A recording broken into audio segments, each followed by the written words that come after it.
Welcome to another, late night Card Authority podcast for AJ and myself. AJ, welcome back. Thank you very much, sir. Yeah, all the sane people, they'll be watching this probably during the daytime in the afternoon, but little do they know that right now it is 11:59 p.m. the night before. We do these things for the team. We're always here and we want to always get out fresh content. And sometimes that means doing it a little bit later than we would have liked to and we certainly plan to. But hey, that's what it's all about. How's your week been, mate? Mate, it has been another crazy week of trading cards. Things have probably settled a little bit now with dominance and some benchmark pricing is starting to come in and the market's starting to settle a little bit, but I think that's just temporary, and I think it's going to be a bit more volatile over the next couple of weeks as well. And yeah, probably a whole bunch of different factors that contribute to that and why I'm sort of thinking that way. Well, we did sort of mention that there was going to be a little bit of movement eventually. Like they can't always continue to climb. And there has definitely been a little bit of a dip this week. I think what was interesting about the dip and what I certainly noticed that the cards certainly held their value. They weren't being sold for stupid low prices.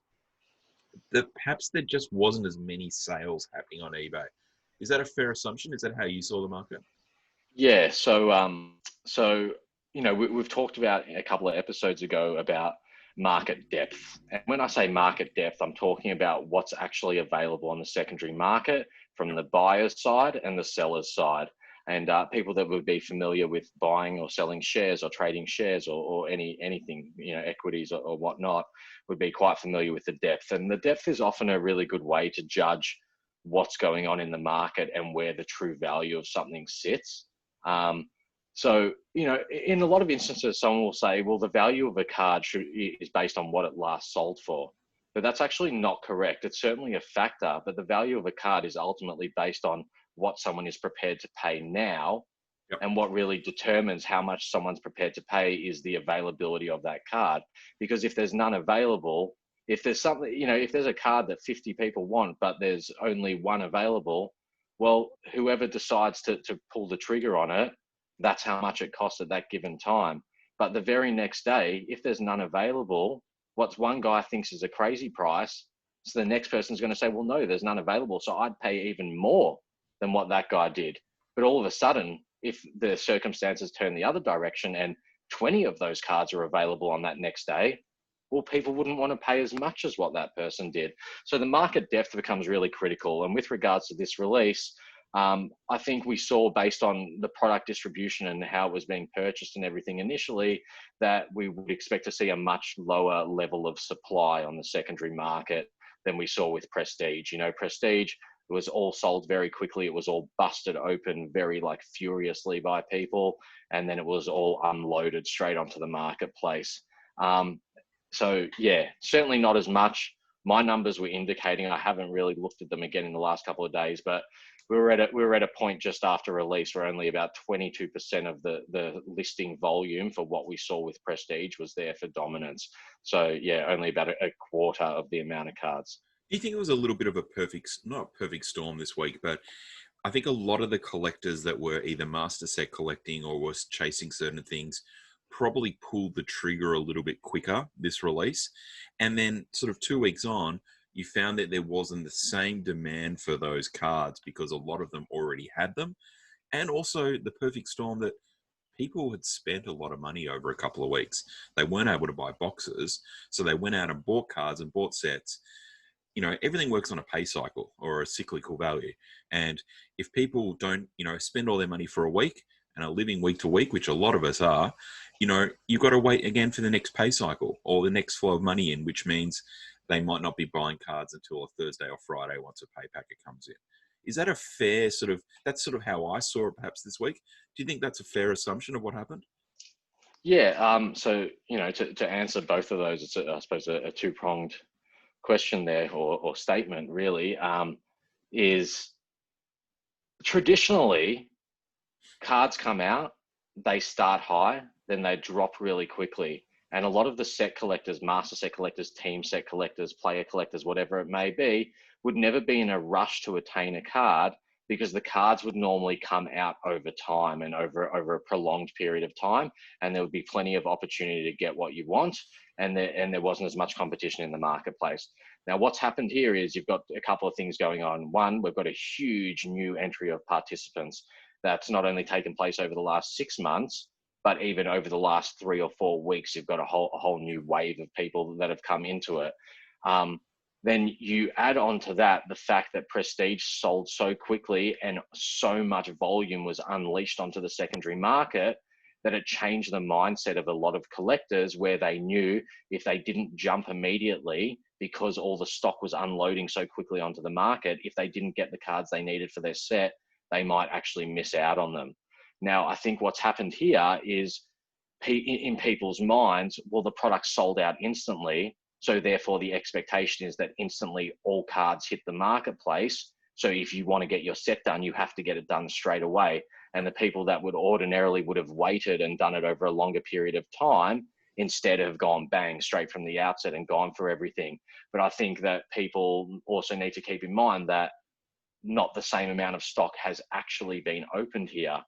So that has only started to set in the mindset over the last probably 5 to 7 days, where people have started to say, okay, well, there is actually more cards starting to come out on a continued basis. Instead of 8,000 cards being unloaded on eBay in the first 48 hours, only 2,000 were unloaded on eBay then, but then consistently every day there's 200 cards being uploaded. And that's a representation of the stock being opened and the manner in which it's being opened, because it's not just collectors buying boxes, opening the boxes themselves. It's being attained in a number of different ways. And that, as a result, is that's what causes the price pressure and the expected downward price pressure we're seeing. But it's not, again, the flip side to it is that price pressure isn't as significant as what it would normally be, because there isn't a flood of stock on the market. Yeah. So there isn't like an abundance of particular types of cards. So the drop hasn't been as significant. So overall, what I would say, my assessment is cards came out at a higher single market value, which was reflective by a bigger marketplace with more people collecting and therefore more demand. They have dropped, or some haven't dropped as we expected, but a lot have dropped. But they haven't dropped as much as they would if you compared it to previous years. And again, that's because there is demand and there's people there to purchase those cards, coupled with the fact that not all the stock has rushed onto the market. So does that mean that there is going to be almost a little bit of a time lag for that evolution of it? Do you think that the prices will bounce back, or do you think it's going to be a little bit more stable now in this current environment? Yeah, so what I would expect to happen, and again, this is just my opinion and judging from what I can look at, and the information I try and attain by looking at different sales and looking at different transactional things and what's going on across all the different platforms and the social media pages and stuff, is my expectation is that we are reaching a low point already. If people are thinking that the arse is going to keep falling out of certain cards and the value of certain cards, I would say that would only be a small minority of cards that still have much downside to them. I would say in a broad sense, there's maybe 5 or 10% more on the downside at best. But I think we're going to already start to see an upward bounce over the coming days. And again, it's going to come back to the depth issue, whereby people are going to be just expecting that what's on the market is what's on the market now. So they want to get their sets complete, and they're going to realize, okay, well, that card that's dropped from 500 down to 400 isn't actually going to go to 350, and it's more likely to start bouncing back to 430 off the 400 mark. So that someone needs to make a decision, and you've got that stalemate on either side of the fence. And then someone makes the call and they go, fuck it, I'm going to buy that thing and I'm going to pay the 400. And bang, that's all of a sudden the start of the upward price pressure, because that will cause the next guy to then go in line and buy it. And I think the fact that the product's not going to, a lot of the cards, because of the way it's being consumed and opened and busted, it's actually not going to come out for a period of time. So the perceived rarity of cards increases from this point now.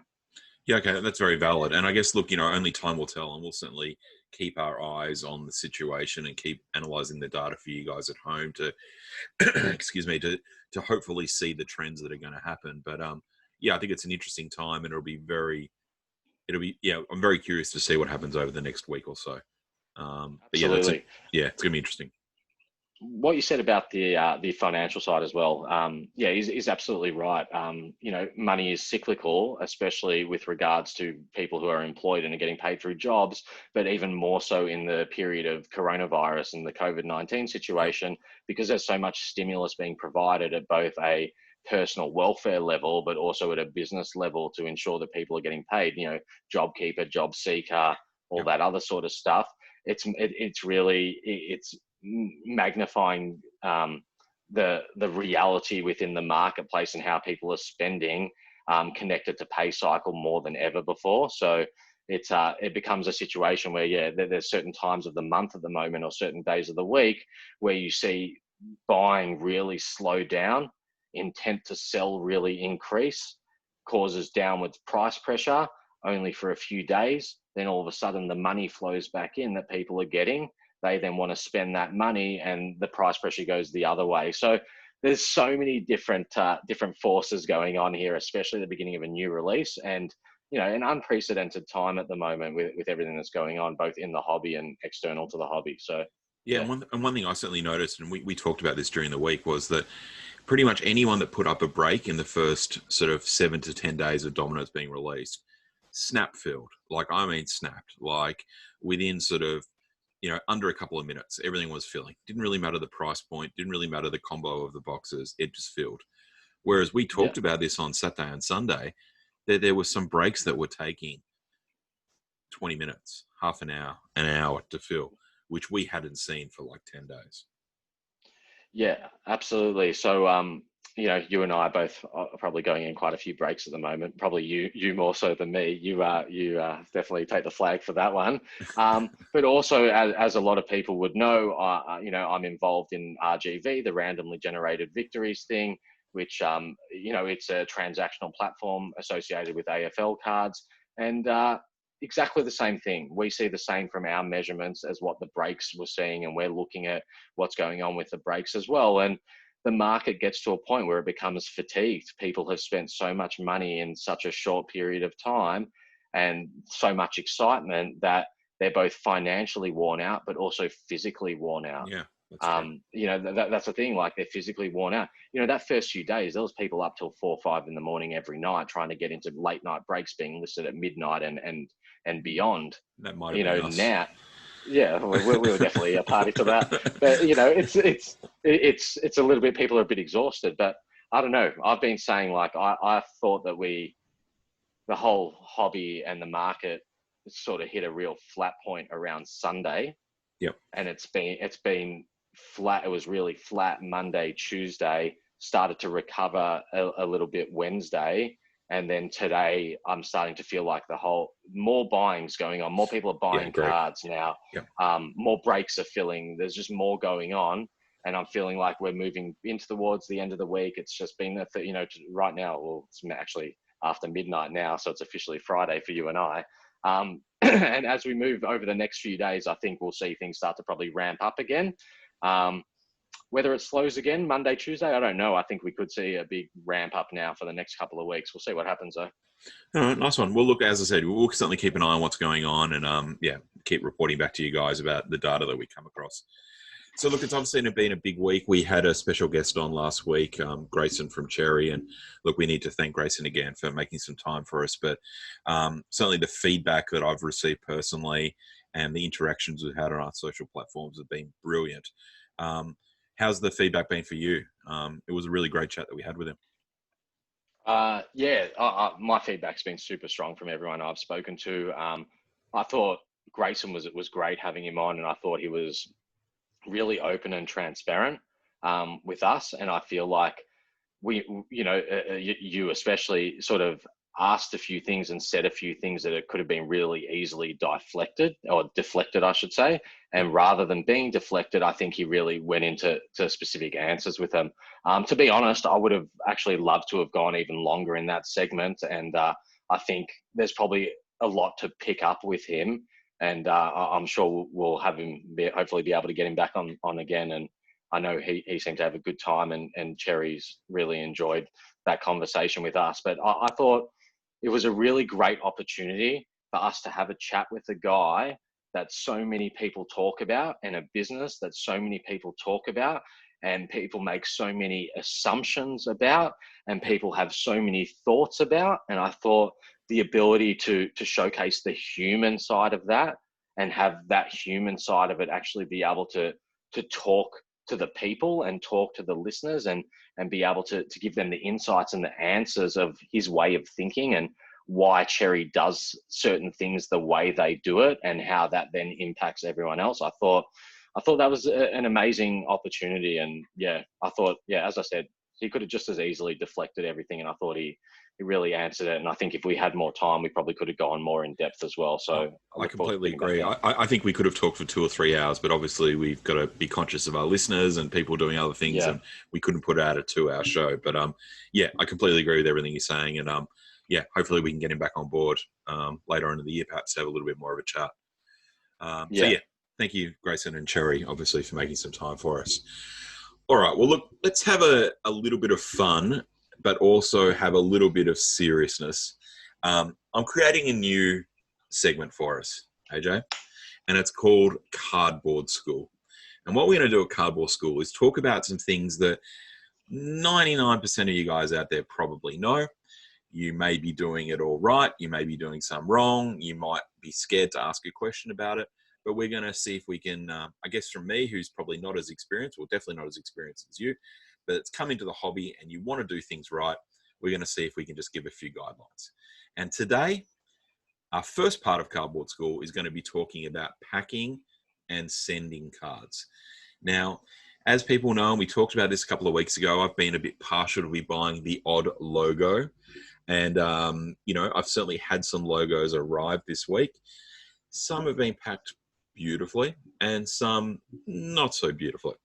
So I thought I'd ask you a few questions. So first of all, should someone be sending a card in a white envelope with a window in it? That is, my friend, one of the things that people should not be doing. And I can tell you, as someone who's been on the receiving end of that, it's completely unacceptable. Okay. Irrespective if it's a $2 card or a $2,000 card, everything we need to consider is we have a card, we protect it and keep it its precious object, and we do everything we can to make sure it stays in perfect condition. So if it's going to end up with another person, well, we're obviously going to make sure that it maintains that condition on its journey to that person. And it's a big gripe for me and many other people in the hobby, is when you receive things that are not packed correctly. And a lot of it is really innocent and people don't understand the correct way it should be done. So I'm so glad you've started this segment, AJ. All right. Well, the next one, should I, we'll talk, mate, should I be sending a card in a sandwich bag or a glad bag?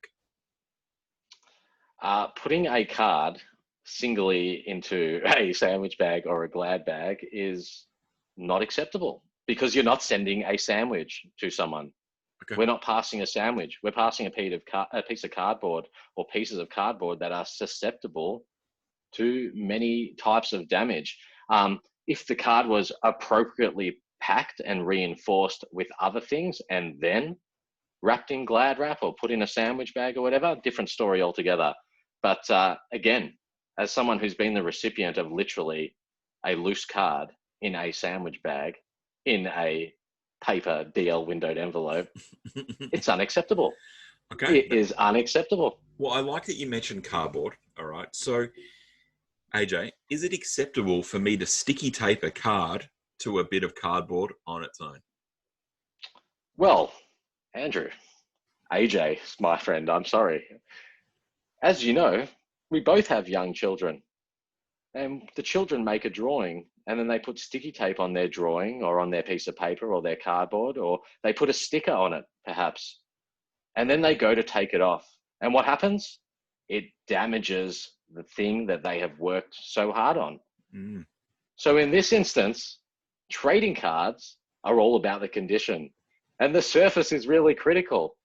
So if you're one of those people that thinks it's fine to put sticky tape over the trading card, to secure it to something in an envelope to send to someone, that, my friends, is unacceptable. Okay. I'm starting to get a bit of a picture here.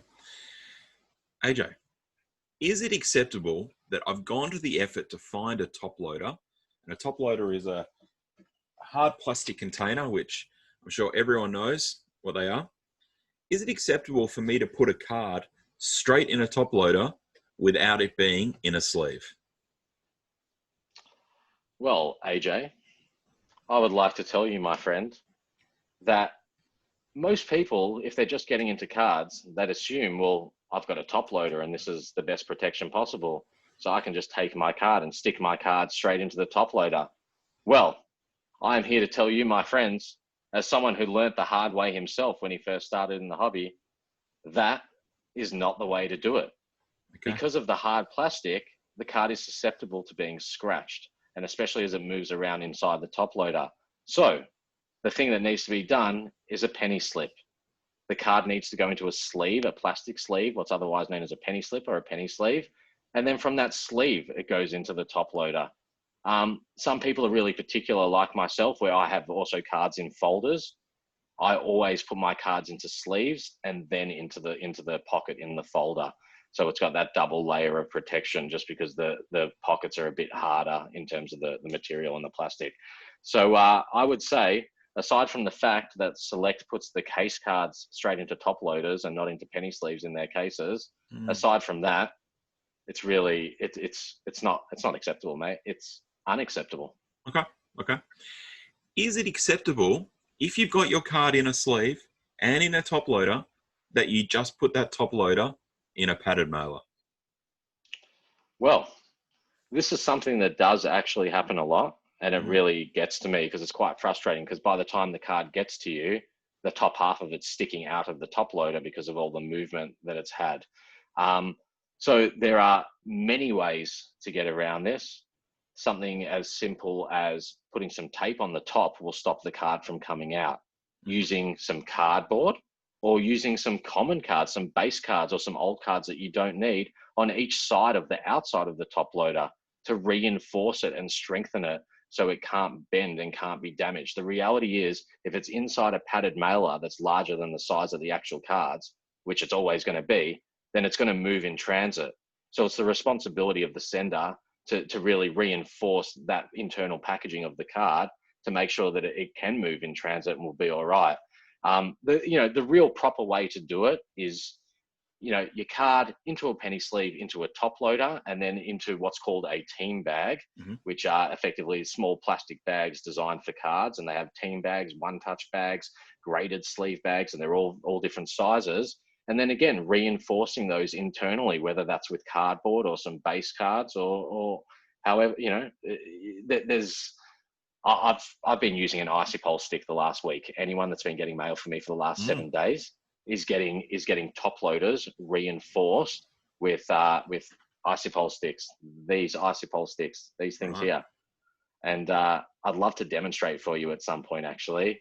And I actually received a parcel from eBay a few months ago that came with the paddle pop sticks, or the icy pole sticks, braced onto the top loader. And I was like, at first I opened the package, I was like, you got to be kidding, not another eBay special. And then I looked at it and I was like, nah, this guy must be an engineer. This is genius. Absolutely genius. Yeah. All right. Well, look, obviously we're having a little bit of fun with this segment. And again, most people know how to do the right thing, but let's just be clear again. So give everyone out there, you just sort of touched on it very briefly then. What is the optimal way to send, and what's the process you should be doing? And if you don't have any of those things, what's the solution? Because there's probably some people out there that have bought a couple of packets. They don't have team bags, or they don't have top loaders, or, how do these people deal with the situation of having to send a card? Well, AJ, I'm not just going to answer your question here today. What I'm going to attempt to do is actually demonstrate for everyone. For those that are watching, I'm going to demonstrate it, physically. A visual medium.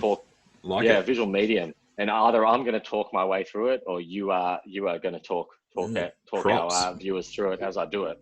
I'm going to Okay. shift the camera around a little bit here and see what we can do. Who knows what we're going to see on this camera when that gets shifted around.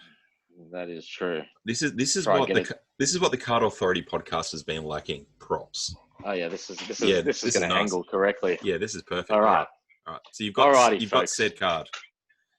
I've got said card, but I think what I'm going to do for you, what's your thoughts on, should we go the double whammy here? And should I explain to people how to do a redemption and how to pack the card? Because it's all going to connect together. We may as well hit both of them here. Yeah, I guess I'll give a little bit of a lead into that while we're all looking at your crotch.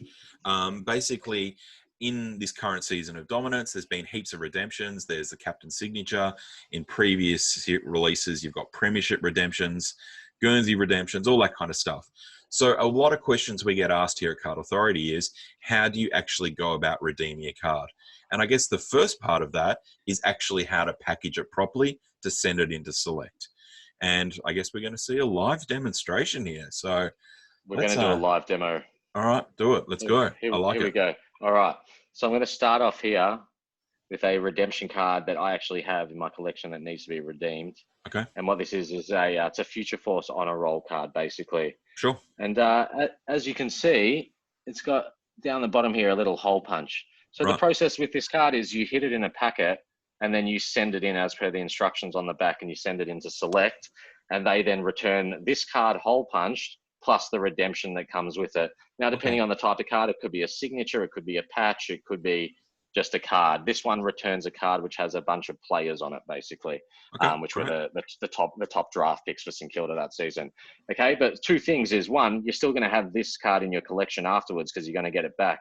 So you still have to send it properly. So we're going to do the double up demonstration here. I'm going to show you how to pack a card and how to send that card and how to do it with the context of a redemption. So I've got my card. So I'm going to put the card down here for a second. Okay. Now, are you grabbing foil? Are you grabbing a sandwich bag?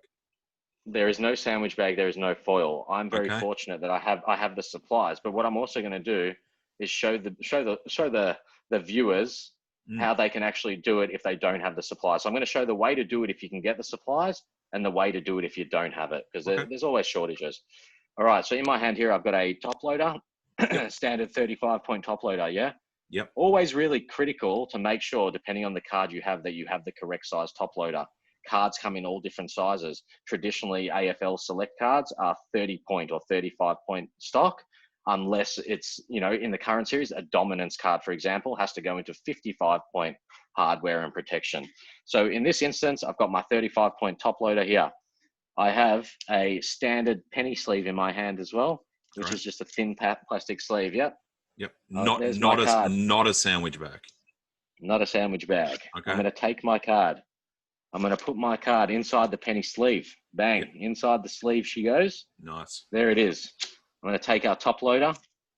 I'm going to just peel open the top of the toppy, I should say, slightly. Yeah. One edge on the top loader is always raised as well, so it's always easy to open it. Yeah. Okay. I'm going to put the card into the top loader, gently slide it in, and just give it a little tap, tap, tap-a-roo. Yeah, nice. Tap it on your desk, in your hand, whatever it is. The card is inside the top loader. Fantastic. Yeah, but as we discussed, you can't just send a card like that. So what I'm going to do is I'm going to show you a couple of ways. What I mentioned before was a team bag. It's a team bag. Yeah. So it's basically, it's literally just a small bag, and it's got some adhesive on the top. I'm going to take my card. Got my card in the top loader, in the sleeve in the top loader. I'm going to pop it in the bag. Then what's easy for me? I have endless amounts of base cards, especially from this series, because I've opened so much stock. So I know I'm never going to get rid of them. So why not actually utilize them? So I've got myself a little pile of 7 or 8 base right here. Yep. Take half. Put half of them on one side, inside. So they're inside the team bag. I'm putting half on the other side. Yep. They're in. I'm going to seal her up. So took off the plastic of the seal, fold it over itself. Bang. Okay, so what we got going on here is the top of the bag is sealing close the top of the top loader. And then on either side, we've got a bunch of base cards which are reinforcing it so it's nice and steady. Nice, like it. All right. Yep. Watch out, David Packing Attenborough. yeah. This is some good insights here. Take notes, everyone. So packing technique number 1. Now Like let it. me get another card. Let me see what else I've got here. This is not a great view of you, AJ, but hopefully for the people listening to the podcast, they didn't have to see that. All right, we've got another card. All right, let's see another card. All right. Would you believe it? Yeah. This is not the same one. It is another card of the same type, but is a different number, but I also have to get redeemed. What a surprise. Yeah. Okay. So there it is, back to its standard form. Yep. I've got a penny sleeve. I'm going to put it in a penny sleeve. Yeah, I'm one of those people. I'm in a situation where I don't even have a top loader. So I don't have a top loader, but I've got a penny sleeve. And I'll be honest with you, if you don't even have a penny sleeve, then don't even send the card. Don't even put the card up for sale or trade if you're not going to have a penny sleeve at the very least. Yep. What I'm about to show you is certainly not the ideal way to send a card, but it is the last case resort, really. Like, it's the last resort on how to do it, okay? Yep. So just before, I went and found an empty box, and I cut 2 pieces of cardboard slightly bigger than the size of the card. Yep. Yep. Okay. Okay, yeah, it's much bigger. Yep, I see. Yep. Yep. One of them I didn't cut so well, but it's not going to matter too much anyway. Now, we can make a sandwich with 2 pieces of cardboard and put it in between. But what I actually prefer to do is just to give it a bit more reinforcement, and the different material is grab a few more base and just grab a couple of base cards on each side again on the outside of the penny sleeve. So put some base underneath, some base on top. Yep. And that'll keep it nice and rigid. Sandwich it in. There's the sandwich. Put the sandwich down for momentarily. Grab a bit of tape. Some tape around the sanger. Make sure you don't tape the actual card. Yeah, just tape around the cardboard. We've got some base cards in there as well, top to bottom. So you're covering all sides of it. Yep. All sides, and it's nice and reinforced, and it's reinforced. It won't move in transit, and all good to go. Again, variations of using the same materials are absolutely fine, and using these same techniques are absolutely fine. No issues at all with them. So some people choose to put cardboard inside the team bag, stuff like that. Fantastic. Whatever anyone wants to do. I'm talking about what's acceptable at the minimum. To be honest with you, I don't like receiving cards in a penny sleeve in cardboard. Sometimes they have to do it, but I don't like it. It makes me nervous. Even like just now when I'm cutting it open, it makes me a bit nervous that I don't want to hit my card. Yep. Now, one more special thing that I'm going to show you all the legends is my new technique that I stole from the engineer on eBay who sent me a card. Right. So I'm going to chuck this guy in the top loader. Boom, boom, boom. I'm going to get my two icy pole sticks here. Yep. Probably should be doing this with masking tape, not sticky tape. But basically what I'm going to do is go corner to corner, front and back, and I'll do it the opposite way on the other side. So it basically creates like a brace. Yeah, I was going to say, it's like a brace. That's right. It's like a brace, and because they're wooden sticks, the brace itself is far stronger than using any other material. It's quite unbelievable. I don't know how I never thought of this before someone sent me a card this way. I don't know how well you can see that, but we can see it. We can see it. Yeah. All right. So already did the other side. Put some on this side. Bang, bang, bang. Love this. Anyone who's got something from me in the last week, this is how it's coming if it hasn't arrived yet. AJ special. I like it. AJ special. All right. So there we go. It's braced with the sticks. Yep. It cannot bend. It cannot bend. It doesn't bend any direction. I love it. Going to go in my drawer here. Pull out a team bag. Bang. Team bag. In. Sorted. You beauty. Lovely. Look at that. Oh, if I can pluck this thing off. Close her up. Close her up. Done. Sealed. Good. Love it. Haha. Very cool. So you've done all the right things. You've prepared your cards. They're ready to go. What are the steps that you need to now do to actually start the redeeming process with Select? All right. So the requirement for the redeeming process with Select is you take the redemption card and you send the card to Select, We can probably see your and face now if you want, AJ. You can probably tip your camera up. As much as it is thrilling vision looking at your chest. oh, you know, All that the time man of the people. the gym's paid off. Yeah, man of the people, as they say. Like it. Okay, so folks, all right, so yep, so we've got our cards here. So yeah, the way it works with the redemption is you send in your card to be redeemed, and you also supply whatever they need in order to send the card back to you. In terms of the packaging and the mailing, they'll of course supply the additional top loader, the signature or whatever the redemption comes in. But aside from that, you need to supply the other stuff. So people do it in a few different ways. I like to do it with, you know, the most amount of protection possible that my items are going to get to and from their location. So I do everything either registered or express post. Now, the way to basically do it is you need 2 padded envelopes. The padded envelope you're sending the card to them in, but also the padded envelope that needs to come back to you. So my process is as follows, basically. So I've got 2 different size padded envelopes here. Yep. On each of these ones, as you can see, I've put a prepaid registered post label on each of them, which you can buy from any post office or you can order online.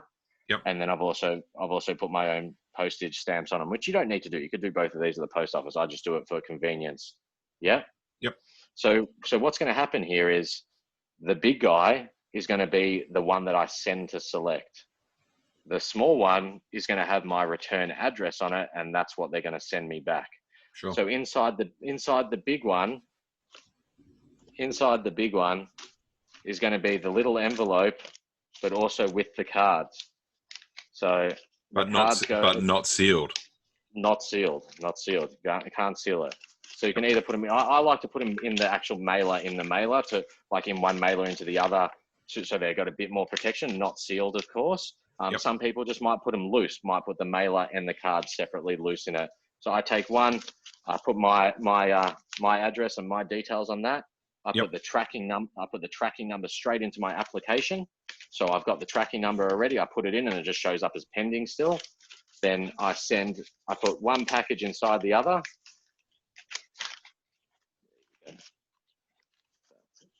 Not working. No, it's working. It's working. Here we go. So I put one's inside the other, seal this one up, send it to Select, put that tracking number into my app, bang. It goes in transit on the way. I track it whilst it's on its way to Select. I see when they get it. I see when they receive it. And I can see when my transaction's complete, because all of a sudden they've lodged my own one that's coming back to me. End of story, all sorted, done. All right. So a couple of questions, because obviously I've got some things to redeem, and I'm sure there's people out there.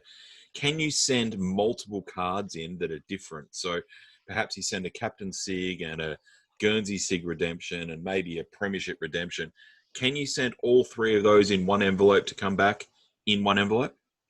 So probably got to be a bit careful here with what I say, because Select, terms and conditions wise, you're supposed to send in every card individually. Okay. My experience and the experience of everyone else I know that's done redemptions is that Select is realistic about this sort of stuff. And as a result, you can send it as a batch. And that's what I do. Quite simply is, for the sake of, it's not even a money saving thing. It's more that I don't want so many items, you know, in different sets of transit. I'd rather them all to go together and all get done at once, not be tracking a million different items, all that sort of stuff. So what I try to do is, because Select doesn't have a time limit on when you need to redeem the cards, except there are very particular cards from certain series that they can't redeem because they don't have the actual redemptions. But 95% of cards since 1993 are actually redeemable with Select still to this very day. They hold all the cards on site at their office in Sydney. And yeah, I send multiple. You know, last year I sent a massive amount after Dominance. I sent like captain signatures, Hall of Fame signatures, all sorts of stuff, like a very significant amount. And what I ended up doing, in order to take a bit of the burden away from them and try and make the process more efficient, I put all the cards I was sending into a spreadsheet. And then I took a copy of that and I emailed it to info@select, and I said, hi, just wanted to let you know I am about to send off all these cards. They should arrive to you in X amount of days. I just wanted to give you the heads up, as maybe it helps you with organizing it in advance, or if, you know, A I'm not courtesy. sure A exactly what. courtesy. That's right. I don't know what the internal process is, and I don't know if it helped my cause, but all I know is they are so quick at turning around redemptions. It's unbelievable, Yep. to the extent that I've seen people already send stuff off like 5 days ago from this current series and get captain signatures back already. So yeah, Yep. credit to them with the redemption stuff for sure. Yeah, and I must admit, I've noticed that as well. There was a post somewhere where someone that received the item at 8:05 at Select, they got their new tracking number back at like 9:15. It was literally like a It's happened to 45-minute me. turnaround. Which is amazing by Select. Amazing service. Amazing when you consider like companies like Panini and the big international ones, I think can Oh, take up to 24 months or something oh like that. yeah. And like there's apparently it's like there's no chance you'll get one back within 12 months sort of Yep. thing. Like it's Yep. it's crazy. So yeah, no, credit to them for what they do and how they honor their redemptions as well, the past ones. So yeah, Okay. good on them. And should you be taking photos or getting insurance on your package or any of that kind of stuff? Like, there'll be some people out there saying, well, if I send this off to Select, how will they know that I've sent it? Is it just going to go? How can I protect myself? So it's a bit of a personal preference situation as well as a trust-based situation. So for me, whether I'm sending cards to Select or I'm sending cards to someone I've traded with or sold a card to or whatever it may Mm-hmm. be, I always have a record of what that card is, and whether that's by way of photos of the card and the package, or if I'm tracking it in a spreadsheet, whatever it is, I have the details of what that card and the transaction is, so it can be proven at any given point in time. Now, Select is interesting. Like most card companies, I think, and what their requirements actually are. If a card can be proven to be stolen or irreparably damaged, the manufacturer, as long as they can confirm that card is no longer in circulation, they can replace that card itself, and therefore the redemption, the redeemability of that card. I have heard a story of a card getting lost in transit on its way back from Select to a customer, and then what happens is Select replaced the card, but a police report and everything had to be filed, and the original Yep. card was declared stolen. So if it ever did change hands, it would be effectively confiscated and removed off the market as well. So and with regards to insurance, it's a personal preference thing with respect to insurance. Some smart people probably, yes, they insure it. I sent a lot of redemptions off to Select. I didn't insure them. In hindsight, maybe I should have. It's risky. People don't know Australia Post. If you don't insure something, the maximum Australia Post will pay out to a sender is $100, and Yep. that's if you can prove that they're at fault. Yeah. So I guess, look, if you've got 10 Pendles Captain Sigs, probably don't send them all at one go, just for your own little protection. But at the same time, if you choose to and you follow all the steps, you should be okay, pending nothing goes pear-shaped with Australia Post. Yeah, it's an interesting prospect. Personal preference, I suppose. I think I'm Personal a bit preference. crazy. I'd probably send all 10 of them in one go, and I'd spend 10 minutes thinking about if I should get it insured or not, and if I'm going to spend a few $100s of insurance to make sure it's double protected. Yeah, personal preference. Personal preference. All right, cool. Well, look, obviously we've had a little bit of fun with this segment, and certainly there's going to be a lot of people out there that know all these things, but there's also so many new people in the community, like myself, that have not yet redeemed a card, and these are all valid questions they want. And obviously, all these things, you're more than welcome to contact us on all our social channels. If you've got something you want us to cover on Cardboard School, there's no such thing as a silly question. We're more than happy to go through it. So protect your cards, respect your cards, respect the people that you're sending cards to. You want to send a card in the same fashion that you're going to want to receive it. And if you could follow all those steps, well, hopefully you have good experiences in trades or sales or redemptions, whatever it might be. Well, I feel like I've talked a lot, which is, regular watchers of the show would realize that is an absolute rarity. So I think it's a good time to hand it over to AJ's mailbag. Oh, always one of my favorite parts of the show, AJ's mailbag. And One of mine once too. again, thanks again to everyone for submitting such great questions. And as I said, I put up a post today actually on one of the social pages, just saying if you've messaged me personally with any questions, drop it in a comment or drop it on Card Authority. It's just hard for me to keep track of everything. So once again, ladies and gentlemen, we have a selection of a couple of different questions here from members of the card collecting and more specifically the AFL card collecting fraternity. Yep. And I've got a few up in front of me on my screen here, and I might pick a couple of them, and we'll go from there. Do your best. I'm gonna go with Glenn McInerney to start us off. So Glenn has asked us a really good question here, and again, all the questions are really good, but I'm trying to pick things that we may not have covered yet before, or things that can also connect together. So Glenn McInerney has asked the question: would the introduction of a series of cards numbered to 5 or 10 or even 1 of 1, like NBA or MLB, be something that AFL collectors might see in the future? Good question. Good question. Okay, so it is a fantastic question.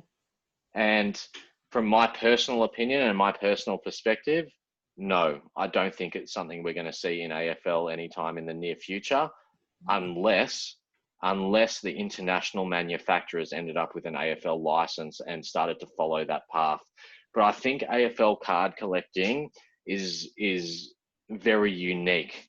And the way numbering works with AFL cards is almost mutually exclusive to AFL because of the way the cards are collected. It actually might apply in NRL, I'm not 100% sure.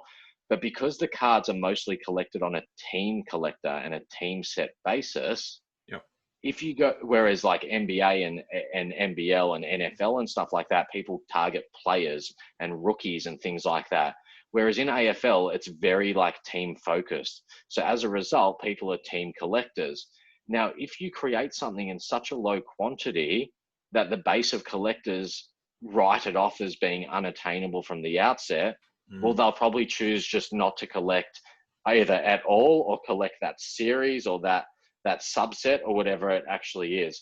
So I think what we've seen to date is pretty much for Select, for example, obviously the major collectible card for AFL in Australia, their numbering has gone down to as low as 25. Now, I am aware that many years ago there was a card, I believe they were some Herald Sun signature cards that were only numbered to 10, and they're very hard to find. I know Brendan Goddard is the St Kilda one. And they're very hard to find. But as far as I know, that was pretty much the only time they ever numbered something so low.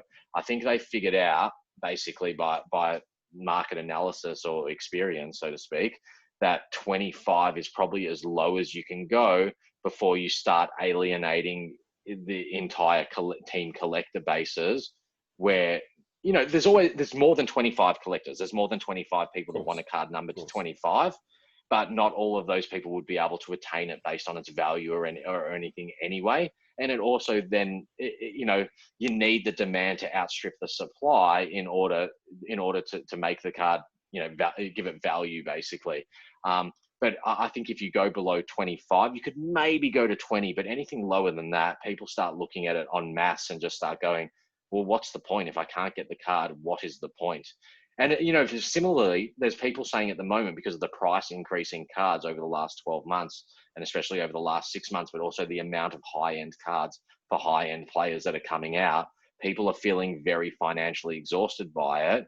And some people are saying, geez, like, if you bring out another Dustin Martin high-end card this year, how am I going to keep collecting? I used to spend $5K a year to get my 2 sets done. Now it's costing me $15K to get my sets done, sort of thing. So it's interesting. It's an interesting time at the moment, because it's a very relevant question from Glenn. It's super relevant, both based on the numbering, but also based on how many high-end cards are coming through. And yeah. It's a good point you make, and I guess we said in NBA, and obviously again go into a few NBA breaks, and occasionally you've seen 1 of 1 cards come out, and as much as that's awesome, in NBA there's a little bit of a different structure where people collect players, not so much teams. So if you get the 1 of 1 LeBron James, that's an awesome card, but you're not sort of ruining people that might be collecting Lakers sets or something like that. So I can see how it works with NBA. But yeah, it would be interesting because, obviously I, as a logo collector and a Dustin Martin collector, I would love a 1-for-1 logo or a 1-for-1 Dustin Martin. But I know that if another Richmond collector has that, I'm never getting that. So it makes sense why it wouldn't work in AFL. Yeah, and that's the thing, NBA is such a huge global marketplace as well, that therefore the demand exists and the capital and the money exists to drive cards to tremendous prices. I'm sorry to tell you this, but I don't think an AFL card is going to be worth $100,000 anytime soon, or Yep. probably ever. Yep. Or maybe after 50 years of inflation and CPI or something like that. But Yep. I can't see that. Whereas NBA, because you're talking about an international marketplace, a Zion Williamson, the Zion card we talked about on that mini Mm. cast a couple of weeks ago, Yep. that's effectively a one of one, a one of one patch, or you've got the one of one logo man patches. Those things are going for like hundreds and hundreds of thousands of dollars, and they're at auction. So there's real people actually bidding on that stuff. It's just so people know from the outset that if they're a collector of Zion Williamson, it's unrealistic unless they're prepared to spend $500,000. It's unrealistic that they would get the Zion one of ones or that sort of stuff. But there's so many other variations to choose from, so they're comfortable with it. I just think in AFL that mentality it just isn't there, and it will just drive collectors out of the hobby, to be Yep. honest. All right. Good point. Good question, Glenn. Very good question. Fantastic question, Glenn. Thanks very much for that one. All right. What are we going to Surely do? you've got another one for us, AJ. I do. There's so many good questions. I'm just trying to decide. You know what? I think I'm going to go with Paul Menich here. Okay. Paul Menich has dropped a ripping question here, and it's got a few different parts to it. All right, So like it might take us a couple minutes to get through it. Okay. Paul says, so many breakers at the moment. This will cause all boxes from Select to be opened soon and run out. Certified 2016 nearly sold out, and they will move on to Honors. Honors is a series. They'll move on to Honors next, etc., until everything is sold out. What then? Will this put pressure on Select to bring out more releases to keep up with the demand? Or will we see other non-Select releases start increasing in demand, like Team Coach, Scanlon, Regal, etc.? When will this madness stop? Good question. So that's a good multi-pronged question there from Paul. It's an absolute ripper. It's a statement and a question in one. What Paul's effectively saying is breaks have become really popular. For those who don't know what a break is effectively a syndicate of people buying in together into an amount of product that someone live opens on a live stream for all those people, and each person participates in a different way. So generally for AFL, it's in teams, and you end up with a team. So what would happen is if Andrew and I happened to be in a break, and it was a one box break, they were opening one box of Dominus, and I have St Kilda and Andrew has Richmond. Every St Kilda card that comes out comes to me, and every Richmond card that comes out goes to Andrew. And the same applies for all the other teams and all the other people in it. What Paul is basically saying is that, and he's backed up by the data, and it's real, is that there's so many breakers at the moment. There are a lot of breakers, and there are a lot of break pages, and it's a reflection of the marketplace and how big the market is at the moment. Lots of people complain about breaks. Lots of people praise breaks. There's good ones, there's bad ones, there's indifferent, there's everything in between. There's expensive, there's cheap, there's good product, bad product, search product, every type of product. Yep. At the end of the day, learning by doing, experience, trust, experience for yourself, make a decision for yourself. Trust the advice of people you know who have had the experience themselves. Cool. Make your decision. The market will determine the good and the bad. The bad will be gone, and the good will prevail and succeed for the longer term. So he's saying a lot of breakers at the moment, which means they're purchasing up a lot of stock. He's referenced Certified 2016. Most people who've been around in the hobby for a few years know Certified 2016, a fantastic series, but also a series that came out at a time where there wasn't much stock being purchased. As a result of that, it was always thought that about roughly 30% of the stock remained unopened and sitting in either Select's warehouse or the distributor's warehouse. What has happened is in the last few months, all that stock from certified 2017 and certified 2016 has been depleted because there's so much demand for people wanting to go into breaks, but there's no 2020 product available. The breakers have purchased older product and they're breaking older product. At the end of the day, though, it's the people buying into the breaks that are fueling the demand for the product.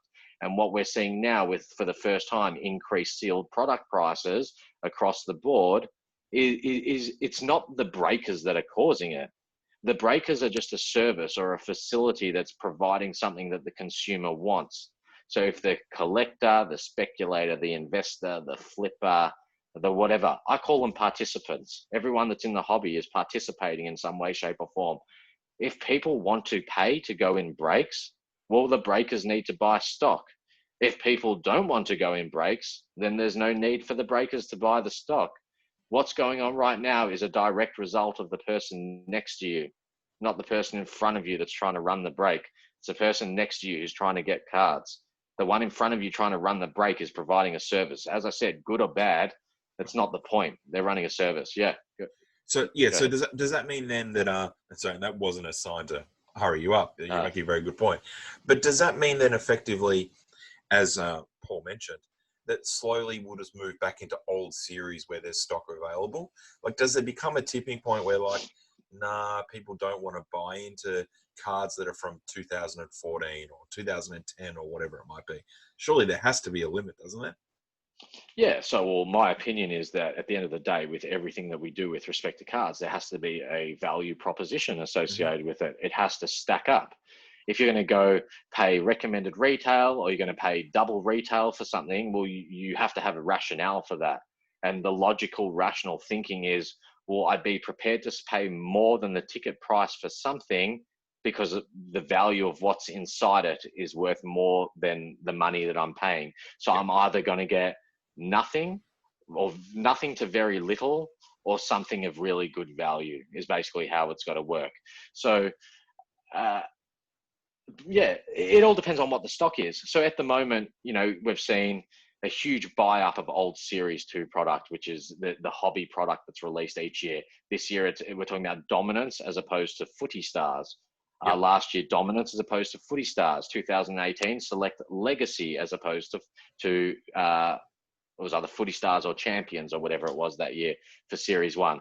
So Series 2 is the hobby product. That's the product that has signatures and redemptions and lots of numbered hits in it and numbered cards. So that's traditionally been the product that gets broken the most, because now all that stuff has started to dry up from every year because the demand is so huge. We're starting to see Series 1 product, which is the mass merchant retail product, the $3 a packet stuff that you buy at 7-Eleven or the Servo or Caltex or wherever it is. That stuff is now making its way into breaks.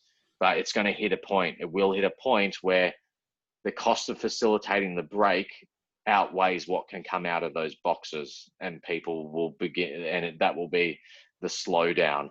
So breakers need to make really smart, informed decisions at the moment of, do I invest in more older stock from the manufacturer, or do I conserve what I have in terms of more current Series 2 stock? Or do I look to overpay on the secondary market for Series 2 stock? That's there. Yeah, the market will determine it. Well, that's very valid. And again, it's all about finding a value proposition that works right for you, as for someone that works, wants to be involved in breaks.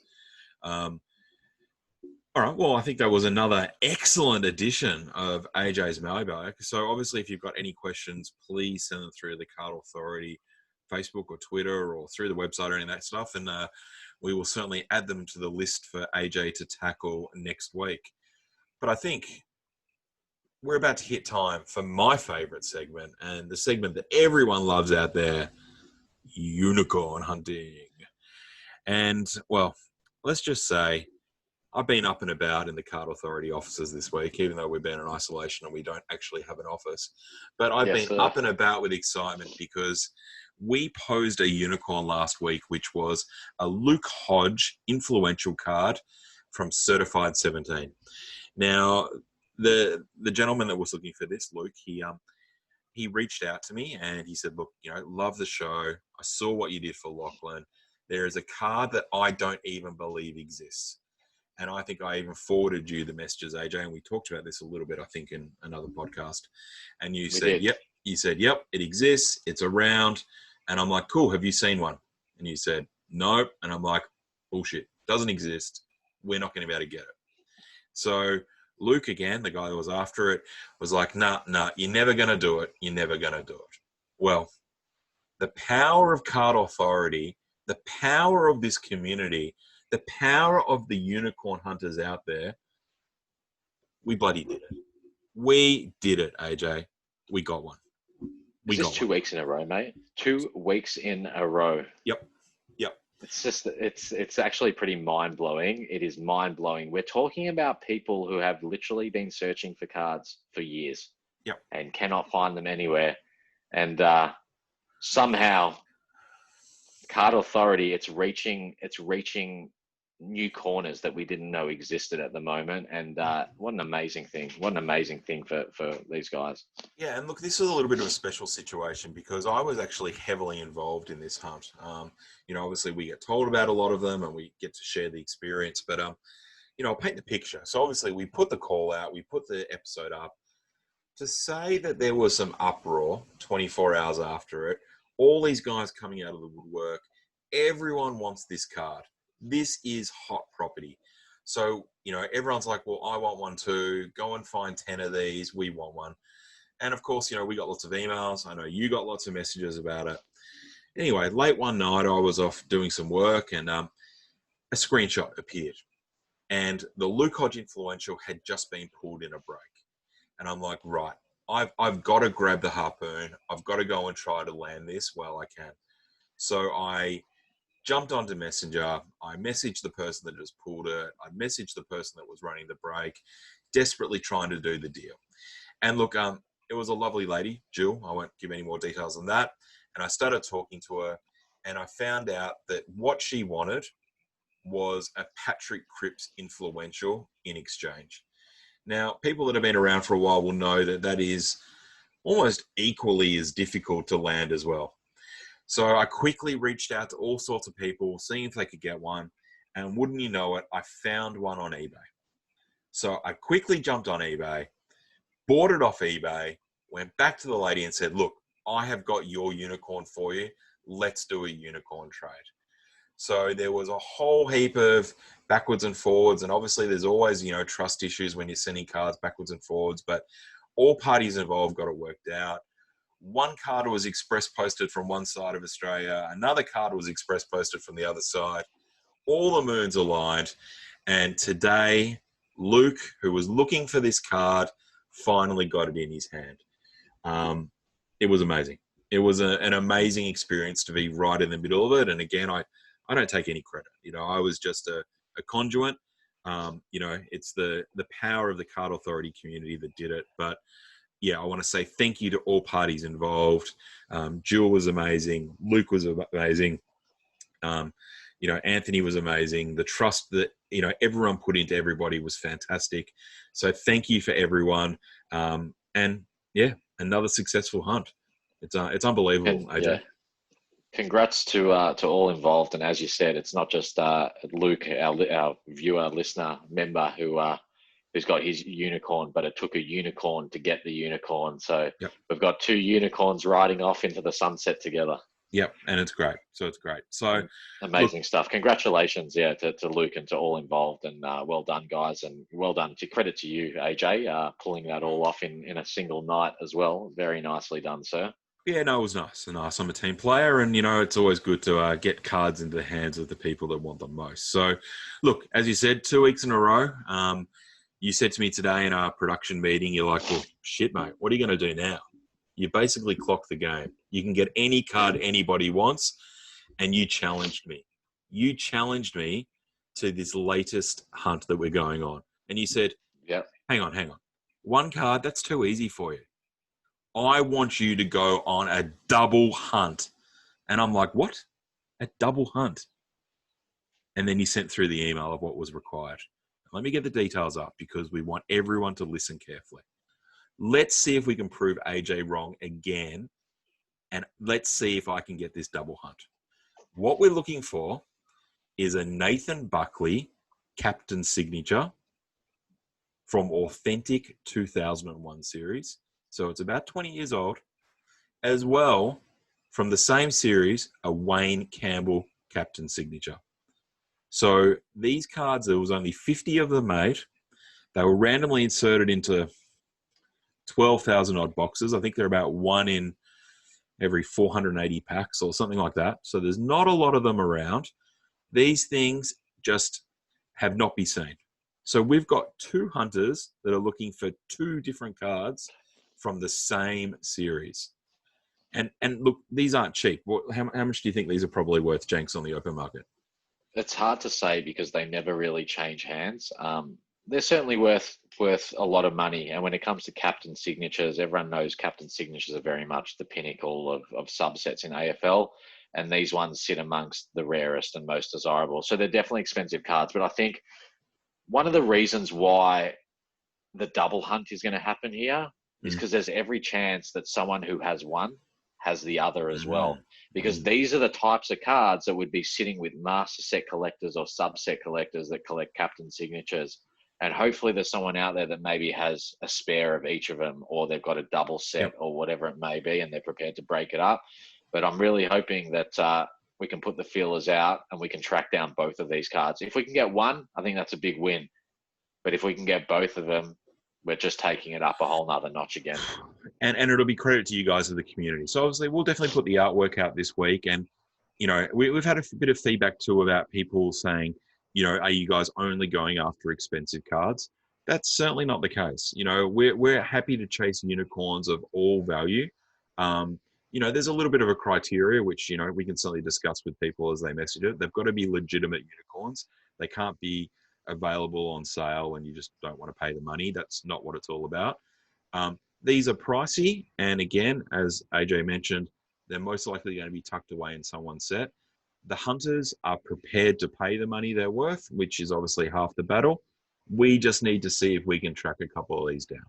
So everyone, tell your friends. Again, they're 20 years old, so they're, you know, they could be tucked away somewhere. But Nathan Buckley and Wayne Campbell, captain signatures from Authentic 2001. Let's do it. Let's go 3 for 3. Let's just do it. Let's do it. That's it, AJ. We're just going to get it done. The people, the great people of the card collecting community, they're going to band together and we're going to see if we can find these cards. So, yeah, as you said, let's do it. Let's do it. Well, on that note, it's been a great show. You've been amazing as always. I think we've just lost AJ's audio because I reckon maybe his headset has gone flat. Yeah, my audio just died right at the right time there. Well, it's perfect time to probably finish the show. So thank you very much. Obviously, we had a little bit of fun tonight. You know, hopefully we provided some tips on how to package cards and redeem cards and all that sort of stuff. So as always, if you've got questions for AJ's mailbag or you want to submit a unicorn hunt or you just want to ask us anything, get on to Card Authority on Facebook page, shoot us a message, let your friends know. We're always here. AJ, brilliant job as always. And you, my friend, and you. It's been so much fun doing these pods from ISO. And again, just to let everyone know, it's now 1:06 a.m. So this is coming in hot. We've tried to keep it as relevant as possible. So when it drops, when you're hearing it for the first time, it was only recorded a few hours before. So once again, we hope everyone's enjoyed this episode of the Card Authority and stay tuned for more.